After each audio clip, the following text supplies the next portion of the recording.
Ne fais rien après ça. Et regarde comment tout se met en place. Cette phrase m'a hanté pendant des semaines. Elle est revenue à moi dans mes méditations, dans mes silences, comme une énigme suspendue dans l'air. Et un jour, j'ai compris. Ce n'était pas un simple message, c'était une clé. Je me souviens du moment exact où tout a basculé. Il ne s'agissait pas de faire plus, ni de contrôler davantage. Il s'agissait de savoir, puis de laisser faire. Et c'est précisément là que réside le paradoxe. Ne fais rien après ça, et regarde comment tout se met en place. N'est pas une invitation à l'inaction, mais à une forme d'alignement si puissante que l'univers lui-même commence à orchestrer les détails à ta place.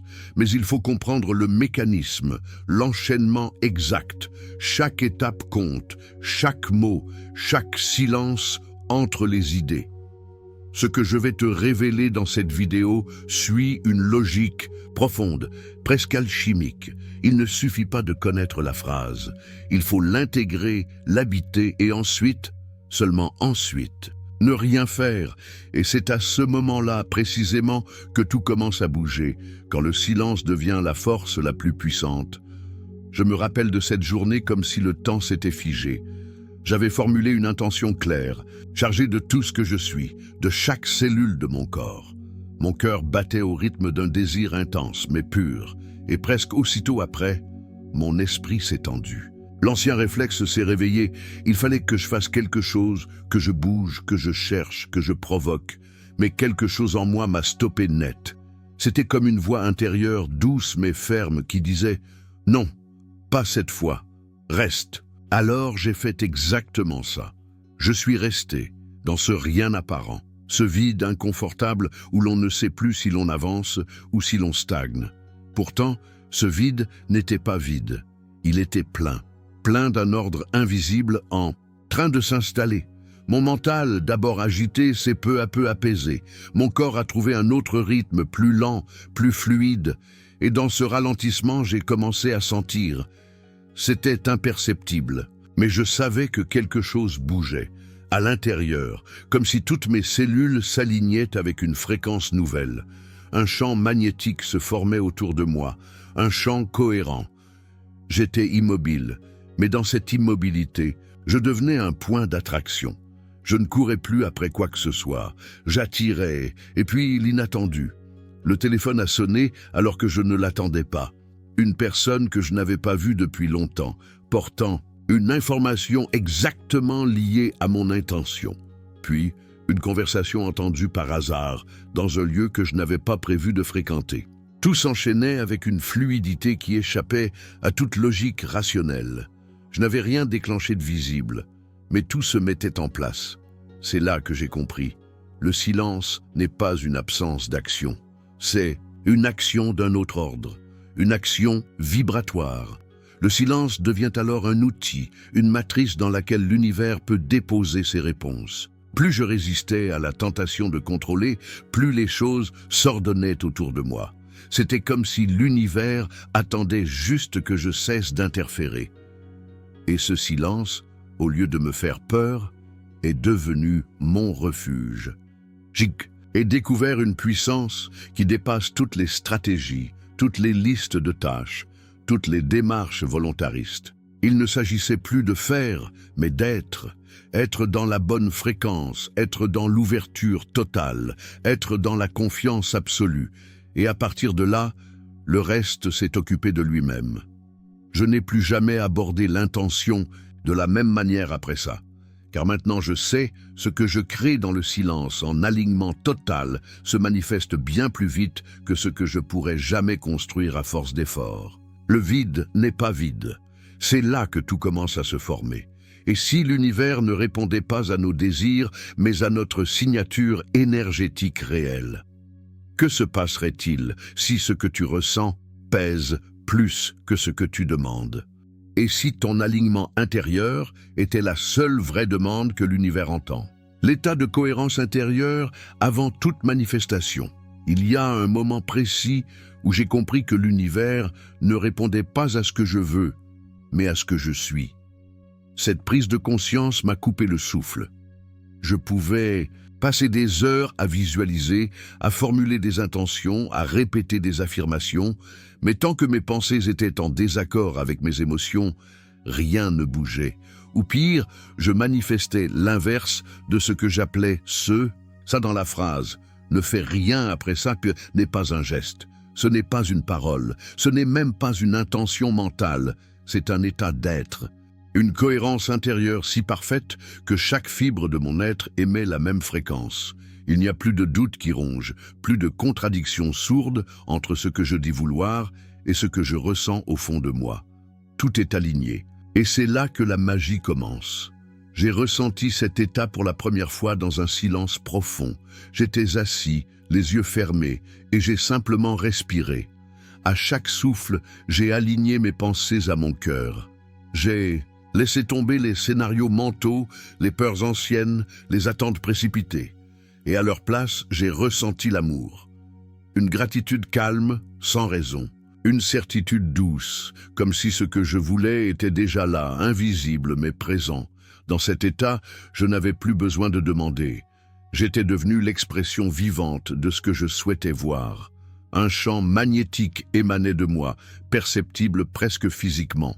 Je me suis senti comme un aimant. Pas un aimant passif, mais un vortex silencieux qui attire sans effort, simplement parce qu'il est. Ce que j'ai remarqué, c'est que lorsque je suis dans cette fréquence, celle de l'amour, de la paix, de la certitude, les choses ne viennent pas en courant, bruyamment. Elles s'approchent doucement, naturellement, comme si elles retrouvaient leur place.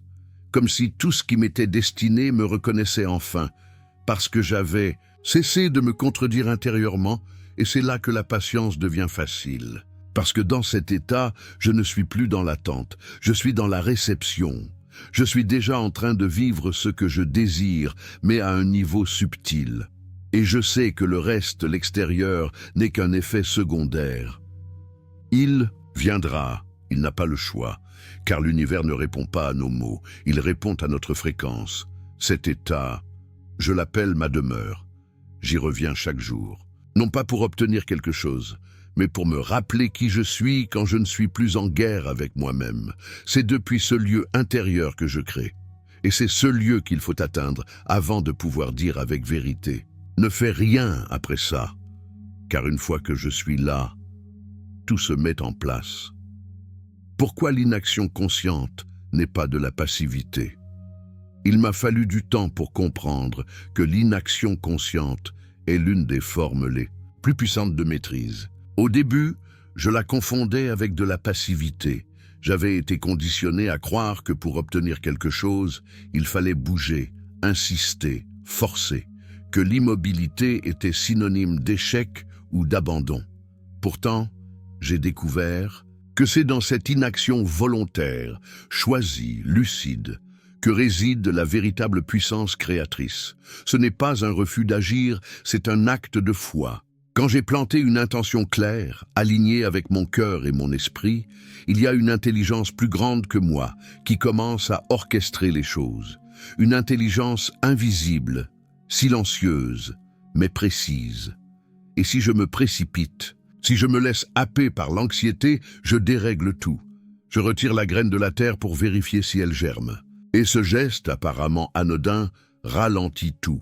Chaque fois que je suis tombé dans l'impatience, chaque fois que j'ai voulu vérifier si ça marchait, j'ai senti une cassure subtile, un désalignement.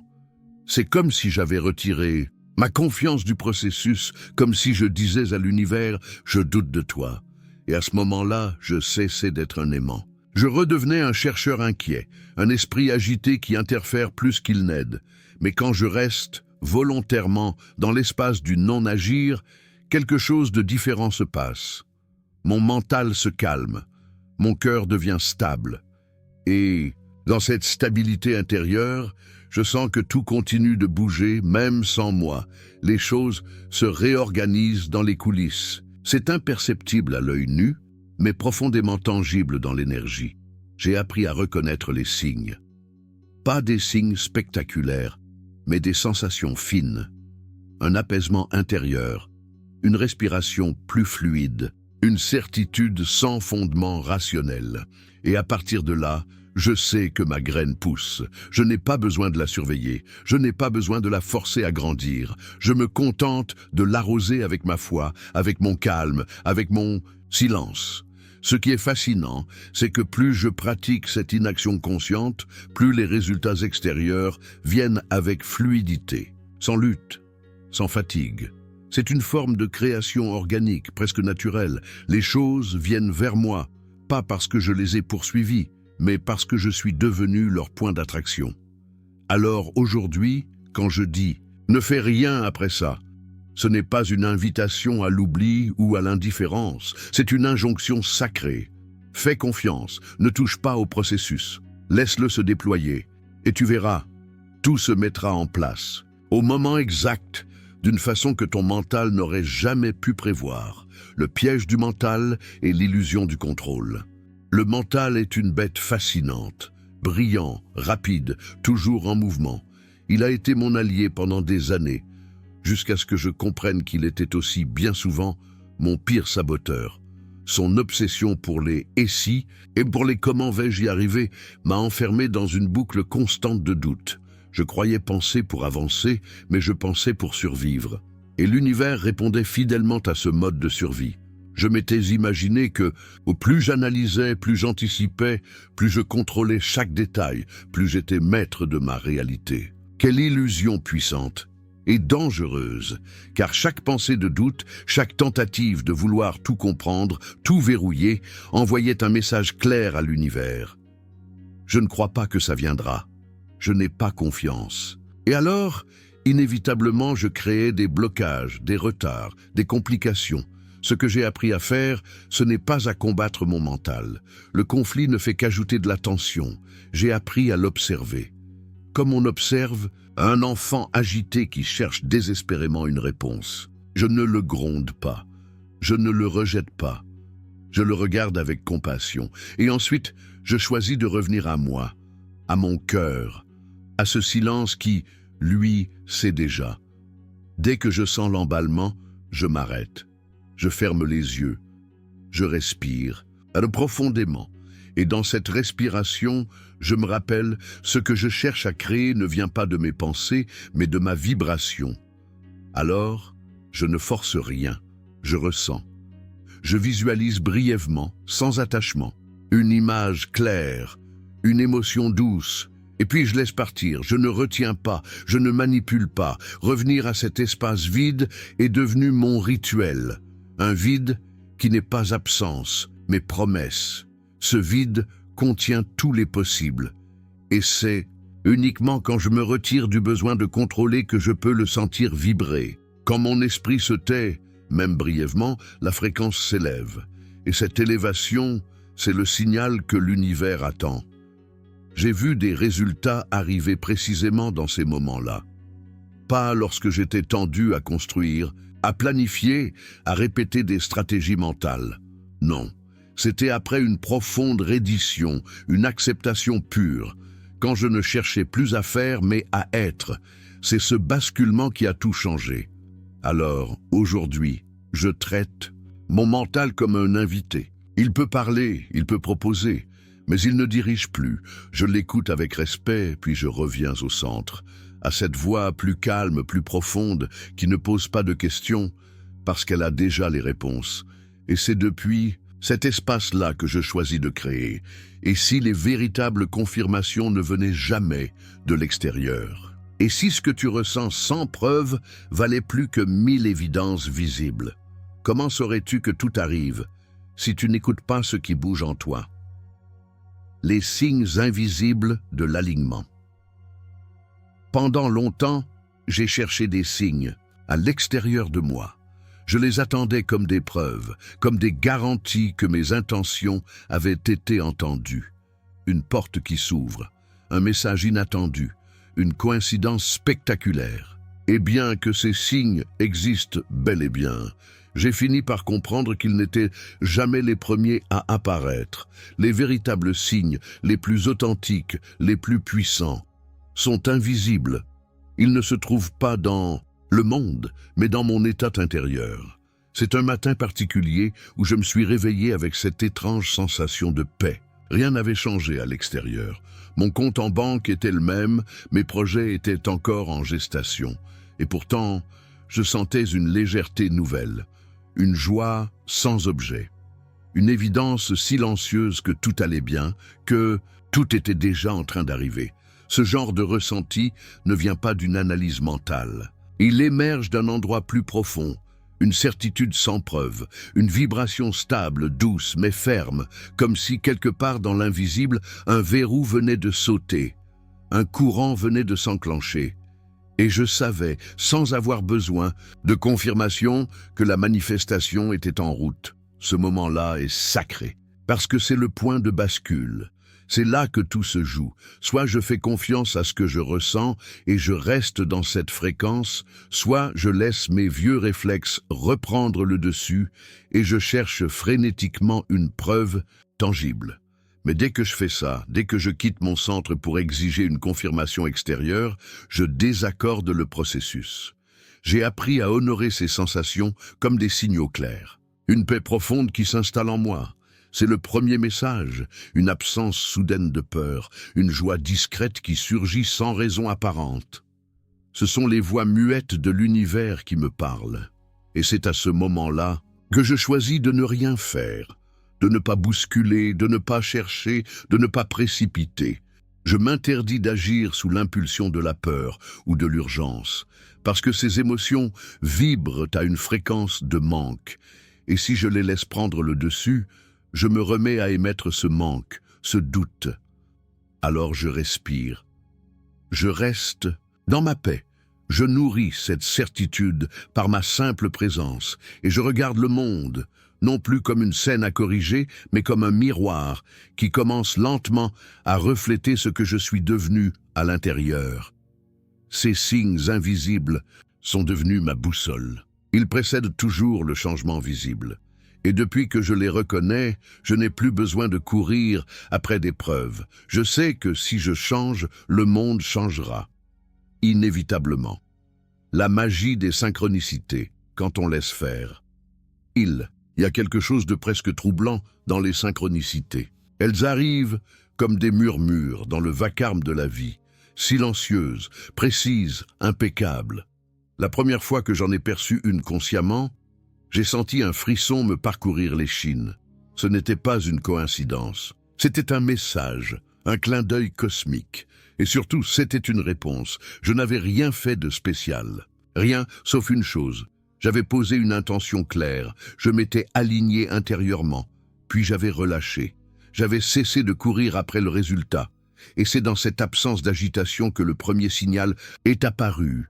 Un ancien collègue que je n'avais pas vu depuis une décennie m'a appelé, sans raison apparente, et pourtant, il détenait exactement le contact dont j'avais besoin pour ce projet que j'avais visualisé quelques jours plus. Tout ce genre d'événement aurait pu passer inaperçu si je n'avais pas été attentif. Mais je commençais à comprendre le langage de l'univers. Il ne parle pas toujours en majuscules. Il glisse ses réponses dans le tissu ordinaire de la réalité. Ce message reçu par erreur, ce livre tombé d'une étagère, cette conversation surprise dans un café, tout cela avait un sens. Et plus je relâchais mon besoin de contrôle, plus ces synchronicités se multipliaient. C'est là que le titre a résonné profondément en moi. Ne fais rien après ça et regarde comment tout se met en place. Ce n'était pas une simple philosophie. C'était une stratégie vibratoire. L'univers ne récompense pas l'agitation. Il répond à la clarté et à la constance énergétique. Et il teste. Oui, il teste ma capacité à maintenir ma fréquence, même quand le monde extérieur ne semble pas encore refléter ce que j'ai demandé.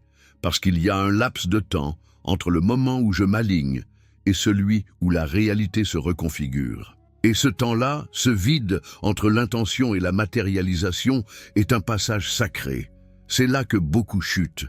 Ils doutent, ils paniquent, ils recommencent à vouloir forcer. Et ce faisant, ils brouillent la fréquence. Mais moi, j'ai appris à attendre sans attente, à observer sans juger, à accueillir chaque synchronicité comme une pièce du puzzle, même si je ne vois pas encore l'image entière. Et chaque fois que je résiste à l'envie d'intervenir, l'univers m'envoie un autre signe, une autre confirmation, comme s'il me disait « Tu vois, tu n'as pas besoin de pousser, tu dois juste rester aligné ». Ces instants sont magiques parce qu'ils me rappellent que je ne suis pas seul, que quelque chose de plus grand que moi est à l'œuvre, en coulisses, et que ma seule vraie responsabilité, c'est de maintenir la vibration. Le reste se met en place tout seul. Et si ton empressement révélait ce que tu caches à toi-même, peux-tu vraiment croire que c'est déjà en route si tu vérifies sans cesse? Et si l'impatience était le langage subtil du doute déguisé en attente active, rester dans la vibration sans chercher un résultat immédiat? C'est une tentation, à laquelle j'ai cédé trop souvent au début. Dès que je posais une intention, je me mettais à scruter les signes. Je voulais des réponses, tout de suite. Une confirmation rapide que ça marche. Mais plus je cherchais ce résultat, immédiat, plus il semblait s'éloigner. Comme si l'univers me répondait « Tu ne fais pas encore confiance ». Cette impatience, je l'ai reconnue comme une fréquence subtile de peur. Derrière mon empressement, il y avait une croyance silencieuse que peut-être ça ne viendra pas. Et cette croyance-là, je l'envoyais en ondes, malgré moi.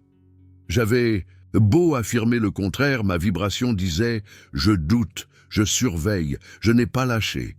Ce que j'ai appris à faire, c'est d'attendre, mais autrement.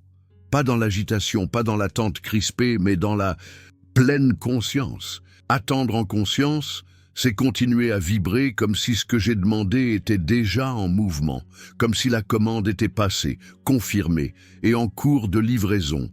Je n'ai pas besoin d'ouvrir la porte toutes les 5 minutes. Je me détends, je vis, et je garde la vibration vivante en moi. Ce maintien est invisible, personne ne peut le voir de l'extérieur. Mais il est d'une puissance extraordinaire. Je nourris chaque pensée avec cohérence. Je choisis mes émotions avec lucidité. Je m'aligne encore et encore avec ce que je veux créer. Et ce faisant, je deviens le réceptacle idéal pour recevoir ce que j'ai déjà enclenché dans l'invisible. Je vis mes journées comme si le résultat était déjà en route.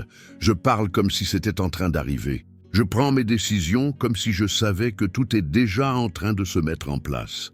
Cette constance, même si elle semble discrète, est le socle de la manifestation.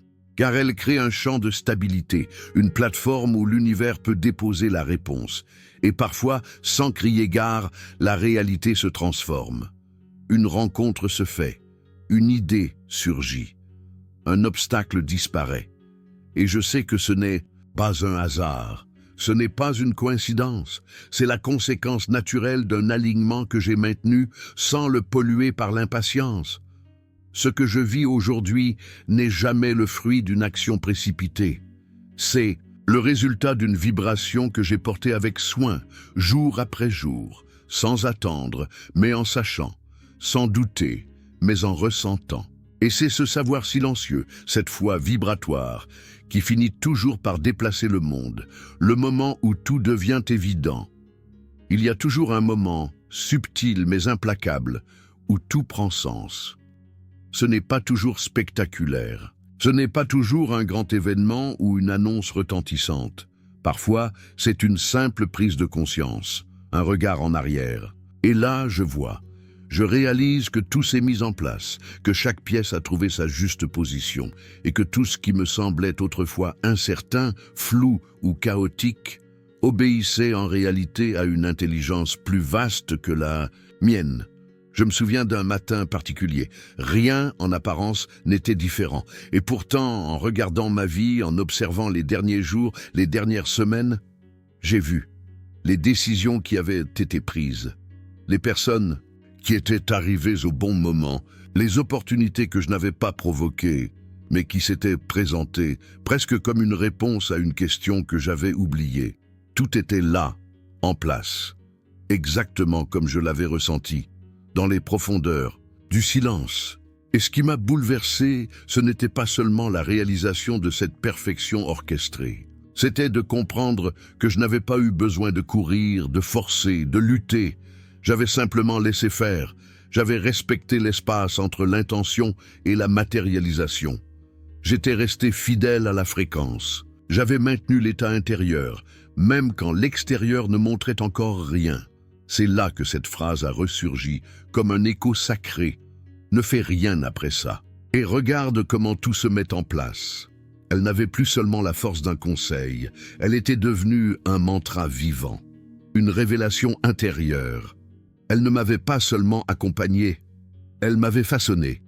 J'ai compris alors que ce processus n'était pas une stratégie pour obtenir des choses. C'était une voie de transformation, une façon d'apprendre à créer en devenant plutôt qu'en voulant, à manifester en étant plutôt qu'en poursuivant.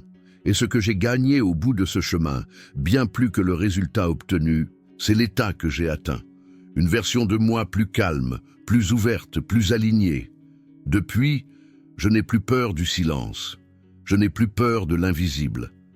Parce que je sais que ce sont là que les fondations se construisent. Et quand tout devient évident, quand le puzzle se révèle dans sa totalité, je ne ressens pas de surprise. Je ressens de la gratitude. Une gratitude profonde, stable, silencieuse, comme une prière exaucée avant même d'avoir été prononcée. Et, je le redis, pour moi-même autant que pour toi, ne fais rien après ça, et tu verras, ce que tu as appelé viendra, ce que tu as vibré s'incarnera, et tu comprendras, toi aussi, que le plus grand pouvoir n'a jamais été dans le faire, mais dans l'être.